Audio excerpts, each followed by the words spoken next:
за тебе секогаш одиме на победа. Добре, дојдовте во преку Тасевски шоу. Деновите до Европското првенство се бројат ситно, на кое што прв пат во историјата ќе учествува фудбалската репрезентација на Македонија. Оне што им го посакувам на нашите е минимум 3 победи во стартот и пласман во следниот круг. А овде, во оваа емисија, имаме кого да пердашиме и пердашењето почнува сега. Марика лета со авион. Ама и Стево председателот лета. Поточно, него го летаат бугарите. Слаба точка му се бугарите. Борисов му е љубав и голема невозвратена, а бугарскиот председател Радев го лета каде сака и како сака, со неговиот председателски авион. Бугарски. Што време, не време. И во ова време не време кога бугарите бришат пот со нас, кога ги побугарчуваат Кирил и Методија и македонскиот јазик и азбука, Стево ја прифати понудата на Радев да се повози на неговиот авион. Да се повози до Ватикан, баш на чествувањето на двајцата браќа просветители, како ние да немаме наш авион мајката. А имаме? Па што знам јас? Не може да немаме, си викам, сепак сме држава. А држава сме стварно? Добро, може имаме авион, ама сигурно е расипан или нема гориво, а може му е дупната едната гума, па не знам, дреме тамо во некоја гаража, немаат резерва, може нашиве. А може имаме авион, нема дупнати гуми, ама немаме пилот во авионот и тоа може да е причината. И шо да преш да си на местото на Стево, нели во тој случај? Па мора да се снаоѓаш, ама баш со авионот на бугарскиот председател ли мораше да лета, со авионот на Радев. Истиот оној Радев кој не пропушта можност да каже дека сме бугари, дека јазикот ни е бугарски дијалект и дека сме создадени од Коминтерновската епрувета на Тито во 1944 година. На овој тип му дозволи да те лета, бе, љубави. На овој тип ме заебаваш. Не, стварно ме заебаваш. И добра, ај кажи како беше летот со Радев, а? Небото сигурно беше мирно по прашање за ветот и потеклото на Гоце Делчев, или може би за време на летот ве тресеа турбуленции кога ви играше некоја бугарска стюардеса на шипка. Чекај, само да те прашам, ти, љубави, седеше до Радев за време на летот или онака те бапнаа кај куферите во багажникот? Оти со бугариве никогаш не си на чисто. А може немаше слободно место ни кај куферите, ниту кај патниците, па Радев мораше да те седне на... Не, сега не сакам да бидеме булгарни, односно безобразни, да? Уште ли не ги научивте бугарите, бе, љубави? Изгледа Господ кој делел достоинство и патриотизам вас ве држал заклучени во подрум. Освен ако бугарската стюардеса играла на шипка, не гледам друга причина зошто ти би влегол во бугарски авион. Подобро со тротинет да тргнеше во Ватикан. Малку ќе се помачеше до душа, тој ќе ти излезеше душа, ама па вака исто си ко без душа. И без топки волнени. А во политиката ништо не се добива без пар топки волнени. Ништо. Добро, и? Еве стигнавте со Радев во Ватикан со неговиот авион. И после, После Стево му го даде новиот дрес на македонската фудбалска репрезентација на папата на кој пишуваше Папа Франциск. Со К на крајот. А папата е Францис. Не се чита тоа К.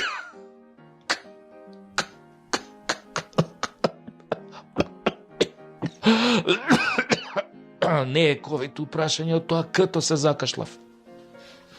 Ама на овие утнативе од протоколот, што беа пола кај Заев у влада и утнаа се што можеше да се утне, изгледа оваа утка им беше ко погодена. Една буква кон една. Ша има везе. Па какви што се можеа на грбот да напишат на дресот и Папа was a Rolling Stone. Или да напишат Папа Николау Тести, тоа може. Остај ги, бе, само едно К утнале, бе. Добро е, бе, може ли боите да ги утнат ко вас е флексибл во спотот за Евровизија, па после да се вадат дека тоа било уметничка инсталација, нели? Стево гарант му рекол на папава: "Љубави, ти го поклањам овој дрес да си го облечеш, можеш и од озгора на тога, мислам на мантијата кој ќе игра нашата земја на европското, нели, пошто Аргентина твоја, пошто папава нели аргентинец, пошто Аргентина твоја бе, замисли бе, не игра на европското бе. Не успеа да се пласира на европско и ти сега, драг папа, немаш за кого да навиваш." Лели. Ау, Стево на папата му направи со ова за аргентинскава репрезентација таков тонш, така му фати сеир на папава, мислам така папава се осети малку непријатно што Аргентина не се пласирала на европското. Ако имаше воопшто поим нели за какво европско му зборува Стево, оти папава е човек во години, лева рака е на Свети Петар, кај има тој време фудбал да гледа на толку несреќни, гладни и ковидосани по светов. Абе нема време.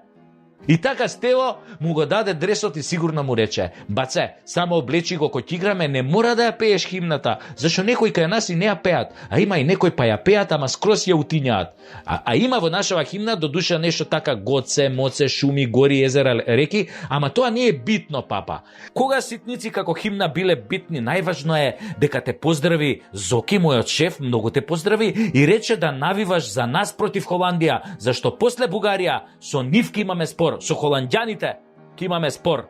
Да бе, ако бугарите ни го тргнат ветото, некојаш после гарант холанѓани веќе ни стаат вето за марихуаната, но или им влегуваме во пазар. Му викав ја на Зоќе да садиме лалиња, ама он вика: "Ја на шо ти личам бе тебе, кај се видело лале да се пуши." Мислам, ја кажи му на папата да навива за нас, ети и дрес му однесе, ама сте го пишале на кирилица. А ја ќе му се јавам лично да телефон, знам ја латински, мислам, тоа е она што се пише на латиница, сум учел заедно со англискиот и го зборам као англискиот, мислам. И следниот пат, не му носи тие глупите дресови што се носат врз бела кошула. Однеси му железни опинци. Тоа е вистински сувенир, символизира колку ние како народ сме упорни во решавањето на европските проблеми. Па ја еве, на пример, кој ќе решам некој проблем, па то бетон бе, па се е бетонирано бе. И така Стево везел за најважни споредни работи, а папава само трепкал со очињата и барал помош. Барал помош од сите, ама најмногу од Свети Петар, да го спаси побрзо од ликов. И Стево видел дека Тенка му е приказнава кој секогаш, па го оставил бугаринов Радев да си позборува со папата за државнички работи, нели околу Кирил и Методи, бидејќи Стево изгледа таму беше отиден во Ватикан само дресот да му го однесе и поракава од Зоќе Заев. И после се дозна дека на враќање Радев го прашал Стево нели кај да го стават, а овој рекол: "Вози ме за Софија, од ја после од таму ќе си фатам пешки да си се прошетам малце, да се надишам воздух, нели?" Радев мислел дека овој нешто го прца и одма сакал да го симне од авионот, ама еден од советниците му рекол дека не е добро што некој што се вика Стевчо или Стево, нели, да го симне од авионот пред полетување, не е културно, не е убаво. После тоа Радев бил пак бледо-зелен, додека у авион Стево раскажувал вицови за тоа како седеле со Бранко и пиеле виски, а кога Стево се опил после првата коцка мраз, а Бранко бил трезен после 3 флаши виски, и така се додека не слетале во Скопје. А папава Франциск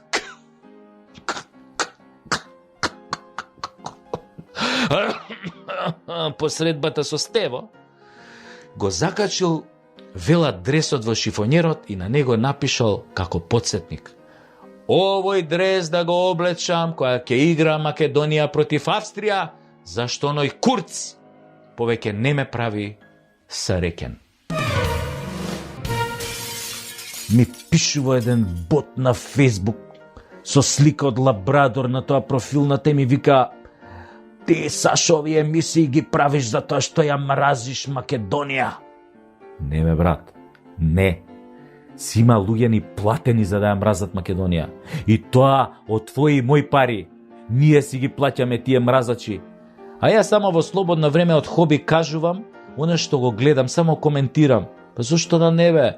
Власта што ти ја бранише непресушна инспирација, нели, за било каков коментар и критика. До вас бе човек, не е до мене. Ако ова беше Швајцарија, сигурно ќе зборував за случај како оној босанец во Тоблеронето по грешка што стал лешници наместо бадеми, па после оние алергичните на лешници зеле да се дујат комисири пред сношај, тоест да отекуваат и да се гушат, и сега осигурителните компании мора да платат за нивните маки, а босанецов ко босанец си киднал во Босна. Тоа е во нормалните држави. Мислам, а кај нас, овие копуциве на власт секој ден не изненадуваат со такви вести, што комотно може да влезат во рубриката верувале или не.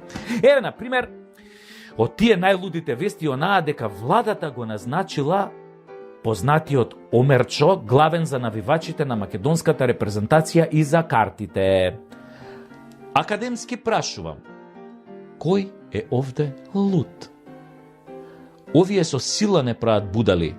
Глумат некој панамериканизам што го нема ни во Америка. Знаете ли бе вие луѓе кој е Омерчо? А? Тоа е истиот оној што работеше во кабинетот кај Артанчо, водач на навивачката група Шверцери, на широко позната по антимакедонските навивања, како на пример онаа песна на што ја пеа македонско девојче курва голема. Да, пеа, и тоа е истиот оној што го растури Македонскиот народен театар Колего Коцки на прославата на Шверцерите, како и кафулето Нью Орлеанс во Стара Скопска чаршија. Потоа го имаме главниот фраер кој вели дека за 2 години успеал да реши неколку европски проблеми кои ни европјаните не успеале да ги решат, и решил дури 5 историски личности со Бугарија. Ако мисли на Денко Малевски кој се издаде дека отсекош бил бугарин, Владо Бучковски кој го реши, не отиде у затвор, туку право посредник за ветер и магла. Парашко кој нема врска со Бугарија, ама затоа со мафијашки бугарски финти е доктор на 2 науки со 2 доктората, го реши Самил со тој што им го поклони како да му е теле од шталата.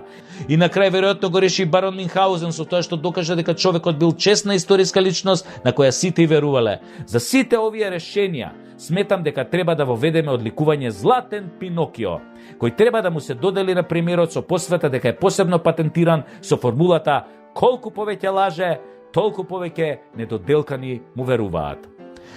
3 милиони евра за електронски картички за српските туристи како благодарност дека Србија вакцинираше 20.000 наши сограѓани.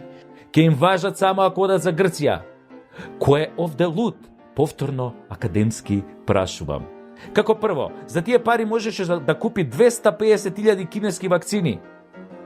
Како второ, наместо да им важат за Охрид, па сите да дојдат во Охрид и да остават 3 милиони евра, нели, за сите тие, нели, подобности што им ги нуди Охрид, тие им важат за Грција, која има строги услови за одмор.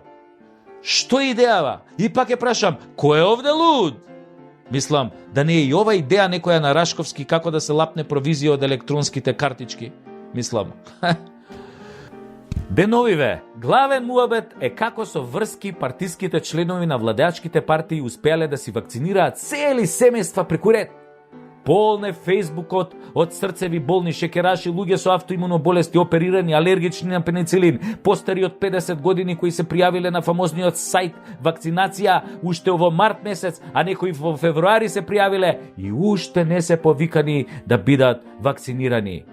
Ама затоа, луѓки и фраери од 30 години ставаат мемиња. И јас се вакцинирав, и јас се вакцинирав, и јас се вакцинирав, и јас се вакцинирав. И се вакцинираат цели кабинети, глумци, пеачи, новинари, се петелат, се чаталат, како се вакцинирале здрави и прави и со вакцините брели купувате гласови бе. Тоа више стана перверзно и ќе прашам уште еднаш, кој е овде луд? Мислам, имате ли малце памет бе, луѓе? Се уште умираат по 15 луѓе на ден бе. Поп не може да испее 15 погреби на еден ден бе. Не може толку дупки да се ископаат. А вие со вашите зелени ботови се вакцинирате уште преку ред. Срам да ви.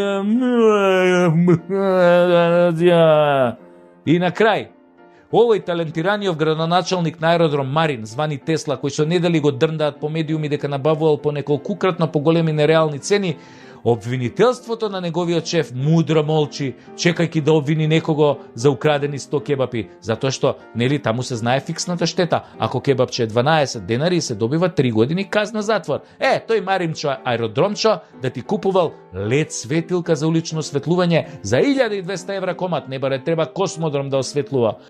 А потоа купил 1 метар цевка за 130 евра, кода е позлатена.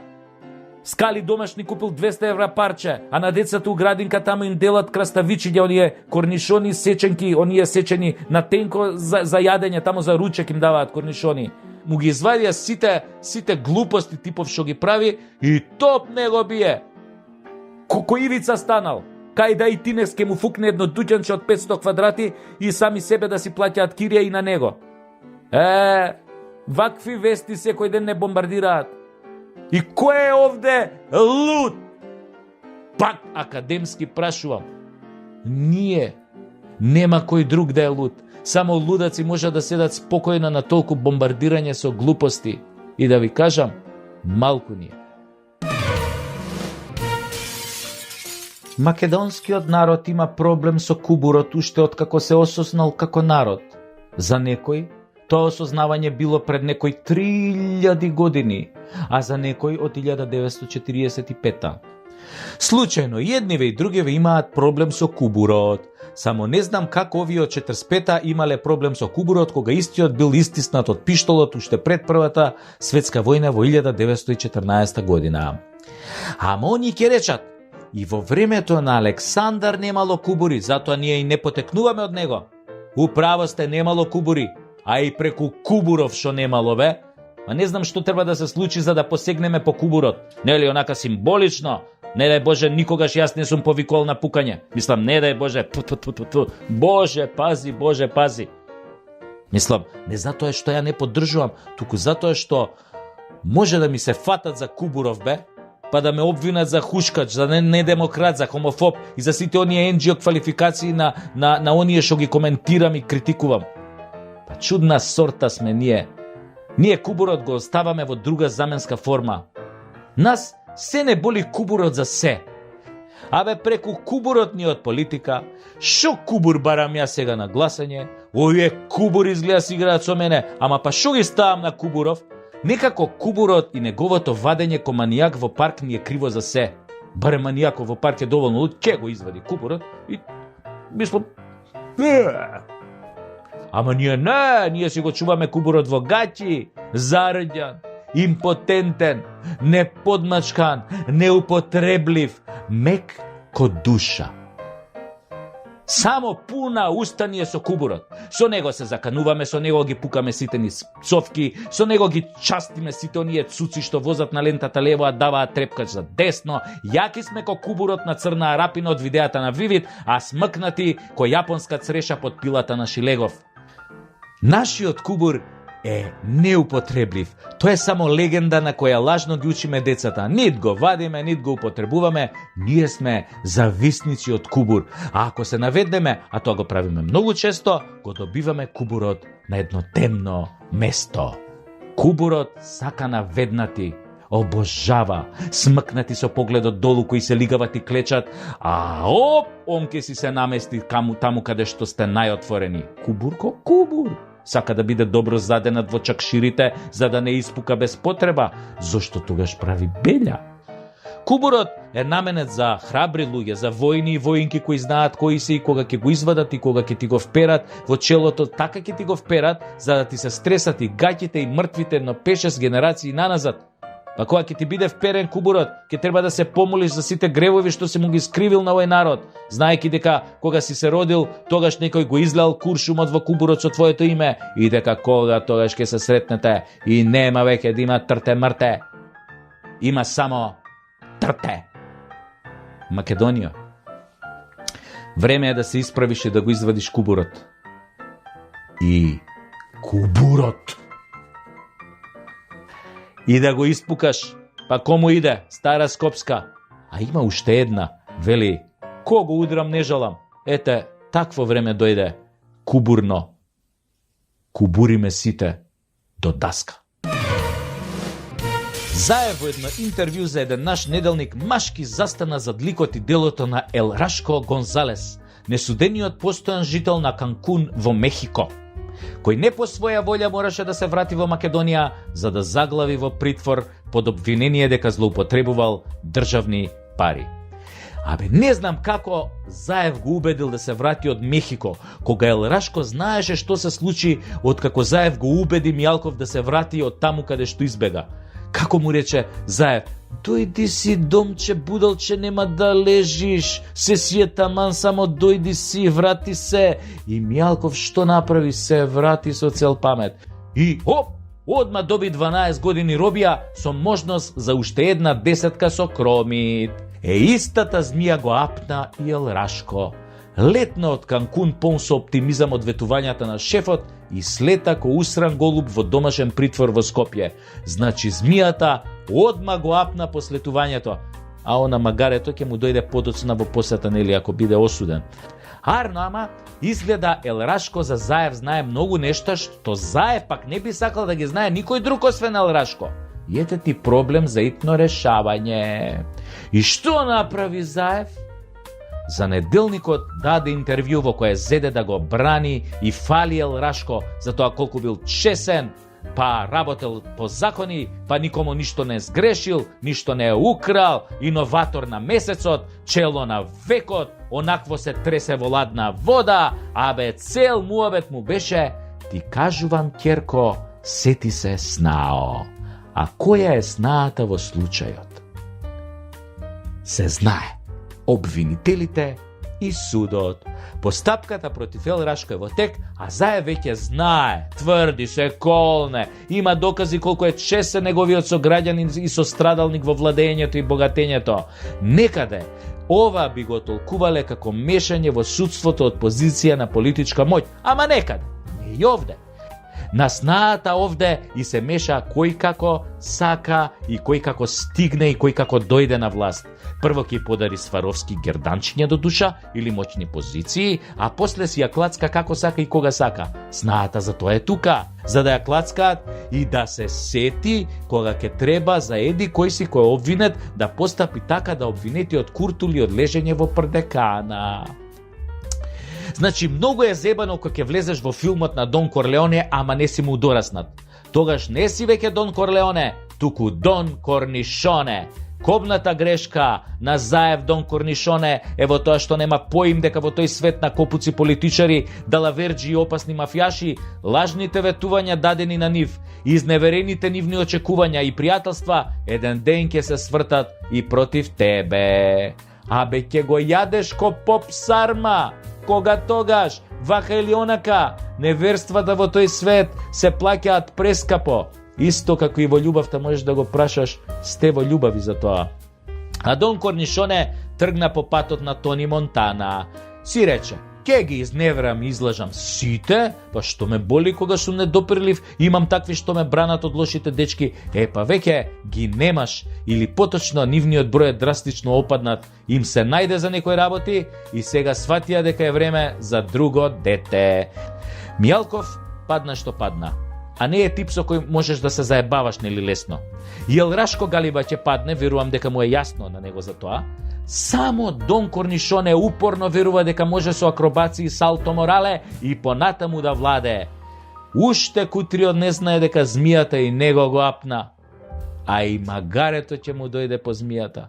Тоа секогаш доаѓа на крајот, кога е најинтересно. Дали нашата јавност реагира доволно бурно на загадувањето во Македонија? Прашање е сега.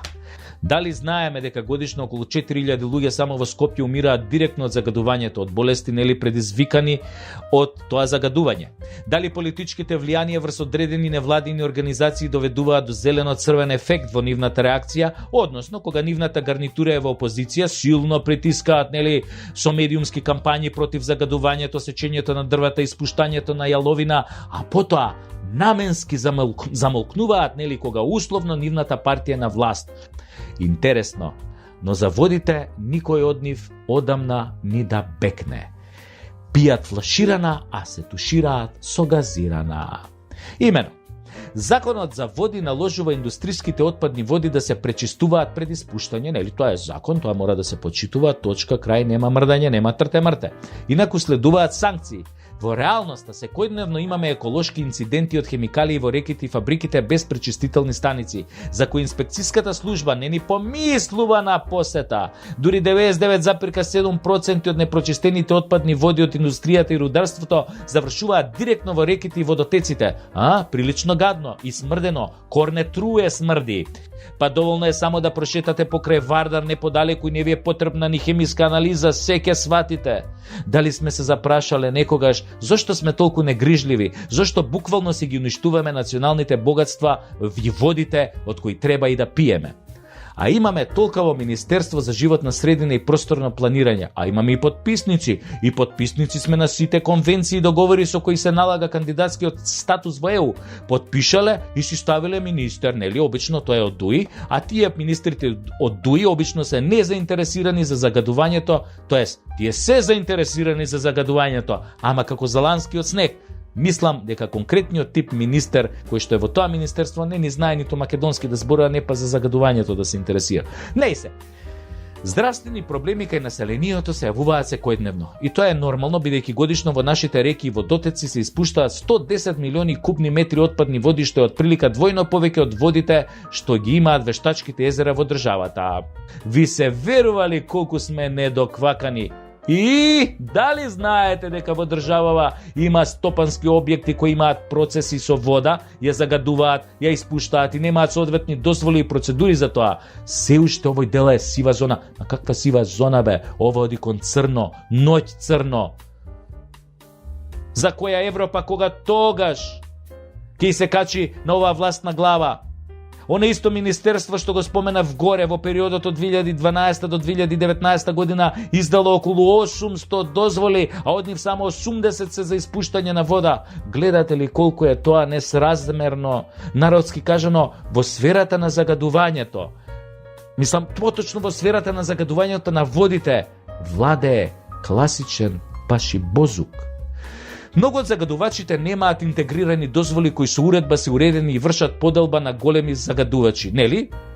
Ти имаат А дозволи и оние малите загадувачи имаат Б дозволи. До тука е нели јасно? Јасно е дека со ваква дозвола треба да има и пречистителна станица на фабриката во која по пречистувањето на водата од механички загадувања се додаваат бактерии кои ја чистат и биолошки и после одредени мерења доколку е во параметрите пропишани со законот се враќа водата во реката и таа вода нели не е загадена, можеш да си ја пиеш, да се миеш под мишки и така натаму. И сите сега ќе кажат, што си се фатил бе за водите? Не ова стендап, ај критикувај во свој стил. Ако има еден инспектор, например, од Велес до Кавадарци, како може истиот да ги контролира водите, уште ако на ова одозгора се додаде и корупцијата за која сме на високо ниво? Мислам, ја не алудирам ништо, предпоставувам. Како воопшто да се регулира прашањето на загадувањето на водите? Прашањето е сега. И 100 пат ќе прашам. Кој of the loot? Во многу градови во Македонија и онаа вода од изворите е загадена поради ваквото енормно испуштање. Химикалиите понираат, се гради во заштитените зони на бунарите и штетата е траена кога веќе ќе се случи. Не можеш да ја оправиш ни 50 години во иднината. Има случаи кога водата не е за пиење. Во Тетово, во Струга, во Гостидар, во Гевгелија, секаде има лоши резултати по здравствената слика на населението и сите мислам ги боли таквоето за тоа. Ова не е смешно, ова е трагично. Да рониш крокодилски солзи. Оваа анализа вели дека ќе ни треба многу сила, политичка волја и знаење да ја оправиме оваа ситуација. А ако се земе предвид дека пред месец дена беше уапсен фраер од Шишево кој во Карпош си фрлал медицински отпад во заштитена зона кај бунарите од кои пие половина Скопје, зракот на светлоста е многу далеку, не само од ковид, постојат и многу други начини да се заврши трагично во оваа кутрена патена земја. А тие запнале датумот па датумот во авион. Датумот па датумот. Иако го нема датумот, иако рибите умреа, алгите изумреа, диносаурусите малце од поодамна се умрени, ама луѓето ни умираат сега и овде, тие запнале. Датумот па датумот. Да ви се покакам во датумот. Челните луѓе во фудбалската федерација никако да го прежалат Косово што не се пласираше на европското во фудбал. А не можеле никако да скрија дека длабоко во себе тагуваат за Косово и Албанија. Оти пазете, и Албанија не се пласираше на европското. Арно, ама кога веќе на европското отиде Македонија, а овие ја водат Македонската фудбалска федерација, решија некако својата тага за Косово и Албанија да ја ублажат, така што си поделија огромни премии од парите добиени од УЕФА за пласманот на Европското првенство како награда за тој пласман, а парата е лек за повеќето хронични болки. Не знам дали знаете, а мислам дека знаете. Замислете и, некои таму поранешни прекупци и шверцери, а сега што се функционери, нели, си поделија пари наменети за федерацијата и играчите кои се пак најзаслужни за пласманот. Нели, кога веќе Косово и Албанија не се пласира на европското, тие си рекоа дај барем јак шопинг да си направиме и да се подкачиме на некое младо пиленце по баровине во джепчиште и велешта. Нели, шопингот и сексот ги смируваат нервите и ги ублажуваат симптомите на национален пораз, дури и во спортот. Ама тие не би биле тие кога би можел еден јак хонорари шопинг да ги смири нивните национал-шовинистички страсти. Како смее Косово да не оди на европско, а да оди една Македонија чија фудбалска федерација ја водиме и од која земаме огромни плати. Шо да направиме? Се мислеле, се думале цела ноќ. Ау, да, ни текна. И онака имаме неколку браќа албанци во репрезентацијата, тогаш само дај ќе го смениме дресот во бордо боја, кона на нашето, на албанското знаме, и ќе се осеќаме кога да играат Албанија и Косово на европското. А да, и на дресот нема да ставиме национален символ, за никој да не знае дека игра Македонија. Така ќе направиме. А зошто да не, си рекоа тие во федерацијата, кога можеш оној пеачот да ги прца македонците со боите на бугарското знаме на спотот за Евровизија, зошто би и ние да не ги прцаме со боја на дрес што подсетува на знамето на Албанија? Сега, ќе беше може и поефектно да лупнеме еден двоглав орел на дресот, ама тоа па би било преупадливо пред јавноста. Мора уште да глумиме и да им продаваме пувки на македонците и на американците дека на памет не ни паѓа темата голема Албанија. Боже пази, на памет не ни паѓа. Мислам, добро, се они не се крстеле, нели, пошто се албанци, ама сега така е зборот, нели, во муавето. Уште е рано да си ги отвориме толку картите, нели? Ама и без двоглав орел, дресов ќе асоцира на Албанија со Косово како една држава. Речено, сторено. Арнама, кутрите газени и понижени македонци полека учат да кажат не за многу нешта. Еве, например, за референдумот кажаа недвосмислено не, ама не ги рецнаа 2%. За пеачот бугараш пак кажаа не за неговото учество на Евровизија, ама исто не ги рецнаа 2%, па тој отиде и таму се покака и покрај целата педерска кампања што ја направи да се додвори секому, освен на тие кои требаше да ги представува на Евровизија. Му кажаа конечно не и на новиот дрес на репрезентацијата со чудна боја на странско знаме и без национален символ. Но овој пат, оние во федерацијата кои тажат за други соседни држави, наместо да се радуваат за онаа во која живеат и земаат големи плати и хонорари, ќе мораат да го чујат она не и да го повлечат грдиот дрес. Луѓе, силата на директно кажаното и недвосмислено не е огромна. Со такво не буквално го разоружуваш оној кој е помоќен од тебе, а бара од тебе да направиш нешто против твоите убедувања и твоите желби. Му ја одземаш моќта што ја чекува да му ја предадеш зашто е над тебе, така мисли дека е над тебе. Оти тие на високи позиции се гола вода без моќта која оние послабите им ја даваат со тоа што постојано им велат да и играат по нивни ноти. Тоа се вика дистрибуција на моќта. Еден има моќ врз друг, зашто тој другиот му ја дава. Ама со едно такво не, кажано без многу паламудење и директ во чело, никој повеќе нема да има моќ над било кого. Особено кога се нашите политички елити во прашање и оваа квинслиншка влада на Заев. Оти она од што се плашиме се само духови од хартија, ништо друго. Тоа е се за вечерва, народе.